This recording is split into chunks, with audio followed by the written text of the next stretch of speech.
Abduqodir Husanov murabbiyni olib kelyapti mana. Senga hadya futbolning dadasidan. За все, что ты делаешь в футболе. Иншаллах, чтобы было таких ребят в стане побольше и процветали страну. Давайте. Поздравляю. Tabriklaymiz. Qasrjon qo'yishamiz. O'zingiz ochib beringmi? Yo, siz o'zingiz ochib bering keyin. Mana bismillah. Qani, ko'rsatamiz mashinani. Ya subhanalloh. Wow. Bu qanaqa paketi bu Ibrohim? Bu eng full night paketi.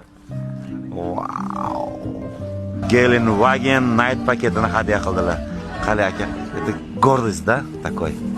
Радость. Заслужил. Abduqodir his-tuyg'ularing gapirib yubordi nimadir deb. Rahmat, ko'raman sizlarga. Mayli. Qiynamaymiz yo'qda. Ko'zlarini qaranglar, kirib bilan. Gapirsen-chi. Полный tonirovka, bronировка, Molik, antiradar hammasi. narsasini biza qilib beramiz. Kelishdingmi? Ko'rmanasiga aka. Ko'rmanasiga avtotuning bilan Ibrohim bilan kelishdingmi? Xudo xolasa. Bo'ldi. Ana 5, ana 5. Bo'ptimi? Ana adalari bilib qo'yinglar. Abduqodir qilgan inson mana bo'ladi. O'zbek futboli legendasi Hikmat aka. Poyez aslida bu bo'lgan boshida. Gap